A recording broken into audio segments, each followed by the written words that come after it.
Sur cette chaîne, on a régulièrement parlé des problèmes de squat, des squats qu'on retrouve un peu partout en France. Et puis, je vous ai parlé aussi des problèmes des locataires qui ne payaient pas. Et en fait, ce que je vous en disais, c'est que si un propriétaire voit qu'il est en risque, c'est-à-dire soit par des squatteurs qu'il n'arrive pas à virer, soit par des locataires qui ne payent pas et qu'il n'arrive pas non plus à virer, eh bien, le propriétaire, au bout d'un moment, va finir par se dire, ça vaut pas la peine d'investir dans l'immobilier, ça vaut pas la peine de louer mon bien, et du coup, vous allez avoir de moins en moins de biens à louer. Et c'est d'ailleurs ce qui s'est passé, c'est très clairement l'une des raisons pour lesquelles les locataires galèrent actuellement, et c'est la raison principale pour laquelle vous devez avoir un dossier gigantesque avec quasiment une analyse de 100 pour pouvoir être pris comme locataire dans un appartement ou dans un logement quelconque. Bref, je vous avais dit que c'était un des problèmes majeurs et qu'il fallait absolument revenir à ce droit de propriété qui est un droit fondamental pour pouvoir fonctionner dans notre monde. Eh bien, vous savez qu'il y a eu une loi anti-squat, qui est très critiquée, extrêmement critiquée par les associations de droit au logement, mais qui, a priori, commence à régler la solution. Bref, on a, ça y est, fait un chemin dans la direction des propriétaires pour éviter que les problèmes de squat ne se règlent à coups de fusil. Bonjour et bienvenue dans cette nouvelle vidéo de DME. En direct, comme toujours, si vous n'êtes pas abonné, je suggère de le faire et de cliquer sur la cloche pour être prévenu lorsque je sors une nouvelle vidéo. On va voir donc cet article sur la loi anti-squat. Je remercie Angelo de me l'avoir envoyé et on va regarder ensemble cet article parce que je trouve qu'il est assez intéressant et qu'il montre pour la première fois depuis longtemps un pas dans la bonne direction. Donc, autant je peux être extrêmement critique avec le gouvernement, avec les députés, etc., parce que je trouve que la plupart du temps, ils font absolument n'importe quoi. Autant, quand ils font un pas dans la bonne direction, je veux pouvoir le souligner et dire, voilà, il y a quand même quelque chose de positif qui s'est fait. Donc, on va regarder ensemble cet article. L'immobilier en France connaît des évolutions majeures avec l'application de la nouvelle loi anti-squat, destinée à protéger les propriétaires contre les occupations illégales. Bien que certains craignent des répercussions sociales et humaines, cette législation apporte des améliorations significatives pour le marché locatif et renforce la sécurité des biens immobiliers. Et enfin bon, je pense qu'on va en parler plus tard, donc on va le découvrir au fur et à mesure, mais voilà, non, allez, j'en dis pas plus, on va regarder un peu plus. Adoptée en juin 2023, la nouvelle législation anti-squat vise à renforcer les droits des propriétaires face aux impayés des loyers et aux squatteurs. Bon. En permettant aux bailleurs de saisir le juge plus rapidement, cette loi réduit le délai minimum pour expulser un locataire en situation d'impayé à 6 semaines après un commandement de payer. Ce changement est salué par de nombreux propriétaires qui voient en cette mesure une réponse efficace à leurs préoccupations. Vous allez voir, c'est vraiment efficace, vous allez voir qu'il y a beaucoup plus de gens qui se font dégager. Encore une fois, l'important, c'est de montrer au propriétaire que s'il a un locataire qui ne paye pas, il va pouvoir s'en débarrasser rapidement, avant que ça devienne un problème financier pour lui. Parce que le propriétaire, il continue à payer l'eau, il continue à payer des charges et il continue à rembourser sa banque. Donc il faut absolument pouvoir le rassurer et lui dire, écoutez, euh, vous en faites pas, si les gens ne payent pas, l'État va s'en occuper. Et parce que si vous n'avez pas ça, en fait, les gens ne louent plus. Encore une fois, moi, je vois bien, là, par exemple, j'ai 2 enfants qui, sont étudiants l'année prochaine et il faut que je leur trouve des logements. Bon, il y a Lyon et Paris. C'est un enfer. C'est un enfer. À Lyon et à Paris, c'est un enfer. Pourtant, je gagne très bien ma vie, vous voyez? C'est pas le problème, mais en fait, on vous demande des dossiers, mais monstrueux. Monstrueux, avec des cautions de tout le monde. Donc il faut faire des dossiers complets très rapidement, parce qu'en plus, il n'y a pas assez de logements. Donc très rapidement, il faut constituer des dossiers complets, montrer qu'on a suffisamment d'argent pour payer le loyer, que la caution et fiable si jamais le locataire ne paye pas.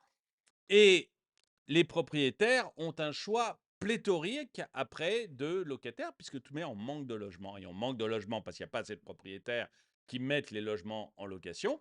Et en fait, vous devez monter ces dossiers importants parce que les propriétaires ont peur. Et en fait, si vous voulez, la peur des propriétaires vis-à-vis de leurs locataires ou vis-à-vis de squatteurs, mais là, vis-à-vis de locataires qui ne payent pas, fait que, un, il y a de moins en moins de propriétaires, puisque a priori, si le locataire peut ne pas me payer, bah, j'ai aucun intérêt à faire. Il y a un risque financier, donc je ne le prends pas. Et d'un autre côté, bah, quand je prends le risque, eh ben, je veux le minimiser au maximum, donc je demande des dossiers gigantesques. Donc,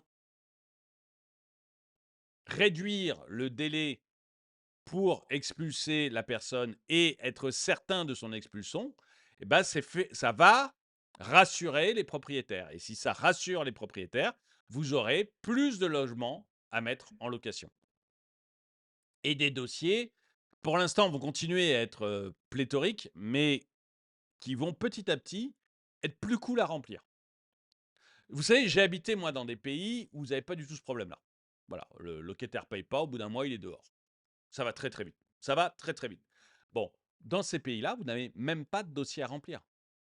Vous n'avez même pas de dossier à remplir. Le gars prend votre numéro de passeport pour savoir qui vous êtes quand même, parce qu'il faut quand même s'identifier sur le contrat.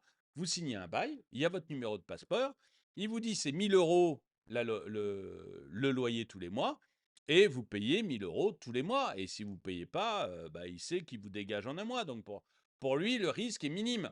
Tout ce qui l'intéresse quand il vous loue votre appartement ou votre maison, c'est de savoir est-ce que ce monsieur avec un chapeau a une femme et des enfants? Est-ce qu'il y a beaucoup d'enfants? Est-ce que c'est des enfants un peu turbulents qui risquent de me casser mon appartement? Est-ce qu'il y a des chiens? Est-ce qu'il y a des animaux qui risquent d'abîmer mon appartement? C'est tout.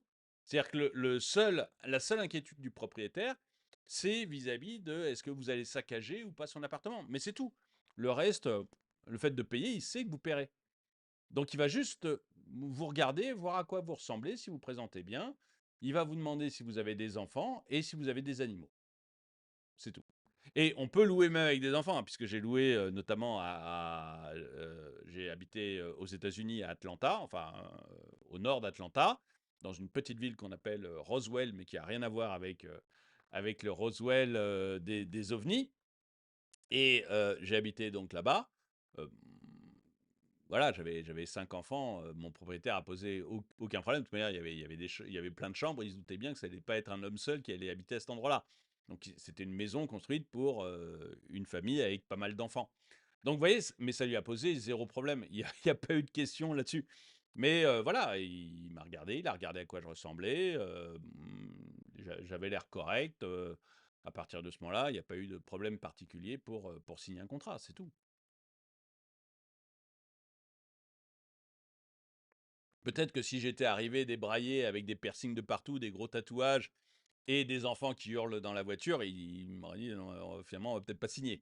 Mais voilà, sinon, il n'y a pas eu de questions, vous voyez, sur mes revenus. En plus, j'étais étranger, j'étais français, j'avais pas encore de revenus aux US, etc. Mais il m'a pas posé de problème avec ça, quoi. J'avais pas de caution, évidemment, enfin voilà. Il m'a même pas demandé. Donc, l'année 2023, et c'est vers ça qu'il faudrait aller en France, vous voyez, que ça soit facile de louer. Moi, ce dont je rêverais, c'est que mes enfants, là, qui deviennent étudiants, un à Lyon, un à Paris, ils aient la possibilité de louer comme ça, quoi. Le gars les regarde, ouais, tu présentes bien, t'as l'air joli, t'as l'air sympa. Ok, je te loue le studio, puis de toute manière, si tu peux pas, tu dégages, quoi. Au lieu de ça, on est obligé de faire des dossiers de folie. Donc, j'aimerais bien qu'on arrive à ça en France. C'est-à-dire, grosso modo, t'as une bonne tête, moi, j'ai un truc à louer. Enfin, t'as une bonne tête, t'as une tête qui me convient. Moi, j'ai un truc à louer. Je te loue le truc et puis c'est réglé, quoi. Il y a pas besoin de caution parce que je ne prends pas de risque en tant que propriétaire. Mon seul risque, c'est que tu endommages l'appartement. Bon, bah ça, je le vérifie sur ta tête parce que j'ai pas tellement d'autres façons de le vérifier. Euh, L'année 2023 a vu une hausse des expulsions avec environ 23 000 ménages, soit près de 47 000 personnes forcées de quitter leur logement. Cette augmentation de 23% par rapport à l'année précédente, selon le collectif des associations unies, est le reflet d'une application plus stricte des nouvelles règles. Donc voilà, on a eu 23 000 ménages qui ont été dégagés et ça représente une hausse de 23%. Donc il y a une vraie hausse, vous voyez, il y a une vraie efficacité de la loi a priori. Elle est vraiment, je ne sais pas si elle suffit, si vous voulez. En fait, on le saura si elle suffit au nombre de logements qui vont arriver sur le marché. S'il y a suffisamment de logements qui arrivent sur le marché, on saura que ça suffit. S'il n'y a pas assez de logements, bah, c'est juste un truc un peu placebo. Donc ça, on le verra au fur et à mesure. Toutefois, cette statistique doit être examinée dans un contexte plus large où les propriétaires retrouvent une certaine assurance quant à la gestion de leurs biens. Des cas particuliers et des critiques. Certains cas d'expulsion pour des dettes mineures, comme celui d'une locataire en Seine-Saint-Denis pour un retard de 60 euros, ont été mis en avant par les associations. Alors, je veux juste dire une chose, c'est quand même un juge qui dit si oui ou non il y aura expulsion. J'ai vu ce cas de 60 euros en Seine-Saint-Denis. Il a effectivement été mis en avant, je crois que c'est par la Fondation Abbé Pierre. Alors, déjà, il faut savoir, c'est quelqu'un qui avait un gros arriéré de loyer et qui a remboursé une partie, sauf 60, qui a remboursé une partie juste au moment où elle allait se faire expulser, sauf 60 euros. Donc, le juge a dit non, ça suffit pas. Fallait rembourser la totalité. Mais vous voyez, le juge a une capacité d'appréciation. C'est-à-dire qu'il s'est dit, attendez, il s'est peut-être, je ne sais pas, mais dit, attends, toi, ma fille, parce que c'est une dame, toi, ma fille, tu la joues filoute, c'est-à-dire que à la dernière seconde, tu vas mettre l'argent parce que avant tu t'en foutais bien, mais à la dernière seconde, tel et mettre l'argent, il manque 60 euros, je ne crois pas que tu sois quelqu'un de fiable. Et je pense qu'en fait, c'est juste un essai de filouterie. Donc, je décide ça. Mais il y a quand même un juge, vous voyez, qui décide ou non. Donc, je ne vois pas un juge, je ne vois même pas un propriétaire, honnêtement. Vous voyez, je ne suis pas propriétaire, mais si j'étais propriétaire avec un locataire et qu'il me dit je vous paye, mais il me manque 60 euros ce mois-ci, je lui dirais pas non, tu dégages 60 euros, tu dégages. Je dirais bon, bah, tu me le paieras quand tu pourras et au plus tard le mois prochain. Donc, je ne vois pas un juge et je ne vois pas un propriétaire mettre quelqu'un dehors pour 60 euros. J'y crois pas. J'y crois pas. Donc, je pense que c'est l'argument qui est mis en avant par les associations. Il manquait 60 euros. Argument dont on n'a pas la preuve, hein, c'est la parole des associations, donc déjà dont on n'a pas la preuve. Et à mon avis, ils oublient de dire tout le reste. Intentionnellement, bien sûr, mais ils oublient de dire tout le reste. Genre, ça faisait 3 ans qu'elle payait pas, genre, elle a saccagé l'appartement, genre, elle crée des problèmes de voisinage monstrueux dans l'ensemble de l'immeuble. Enfin, vous voyez, ce genre, je ne la connais pas, hein, je ne sais pas du tout si c'est le cas. Mais, et vous, dites-moi ce que vous en pensez. Mais je ne crois pas qu'un juge et je ne crois pas qu'un propriétaire se débarrasse d'un locataire pour 60 euros d'impayé. Donc, je pense que le dossier est beaucoup plus grave que ce qu'on nous montre. Dites-moi ce que vous en pensez. Cependant, il est essentiel de comprendre que ces situations extrêmes sont l'exception plutôt que la règle. La majorité des expulsions concernent des arriérés de loyer plus importants et la nouvelle loi vise à maintenir un équilibre entre le droit des locataires et ceux des propriétaires. La médiation, une solution humaine et personnalisée. Face à la rigidité des nouvelles Face à la rigidité des nouvelles procédures, la médiation émerge comme une alternative efficace pour résoudre les conflits entre locataires et propriétaires. Les médiateurs jouent un rôle crucial en aidant les parties à établir des plans de remboursement des arriérés de loyer et à négocier des délais de paiement. Cette approche permet d'éviter des expulsions brutales et offre une solution personnalisée à chaque situation, réduisant ainsi le nombre de familles sans abri. Pourquoi pas? Après, c'est une décision entre soi, mais moi, encore une fois, je ne vois pas en quoi c'est le problème du propriétaire que le locataire ait des difficultés dans sa vie. Ouais, on peut considérer à la limite que c'est le problème de l'État. Je ne le pense même pas, mais on pourrait l'imaginer. On pourrait l'imaginer que c'est le problème de la collectivité. Mais pourquoi du propriétaire? Je suis Ginette, je suis une vieille dame, veuve, j'ai un appartement que je loue à quelqu'un. Je compte sur cet argent pour pouvoir vivre, parce que ma pension de retraite est très faible. Je compte sur cet argent pour pouvoir vivre.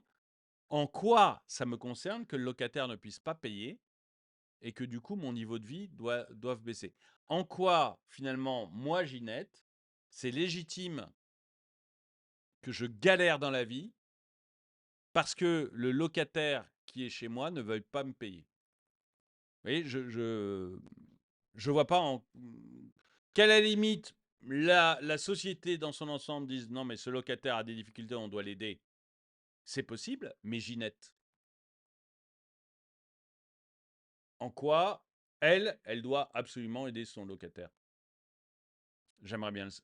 Voilà, c'est ça que je ne comprends pas.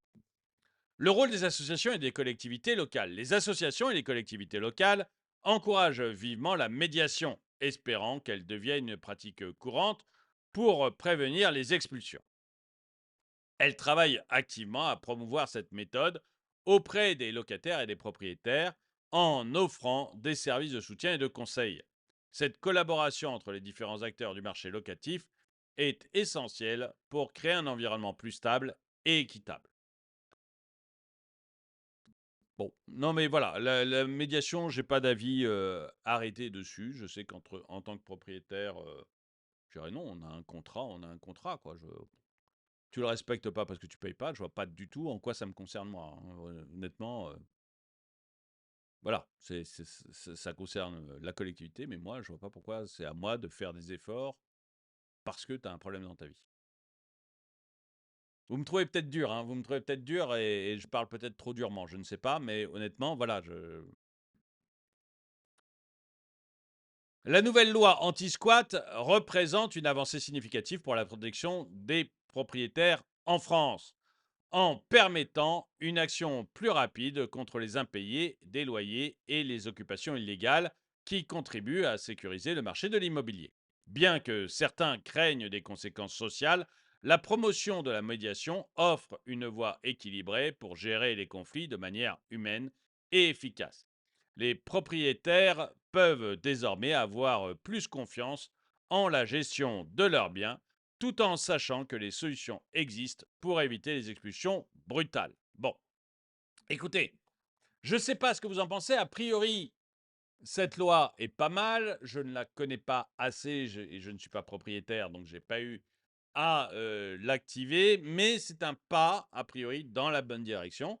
Dites-moi ce que vous en pensez. Est-ce que vous pensez que les expulsions, c'est trop dur et Heu, il faut davantage protéger les locataires ou est-ce que vous pensez que, non, c'est très bien de faire des pas dans la direction des propriétaires, tout simplement, pour avoir plus de biens locatifs?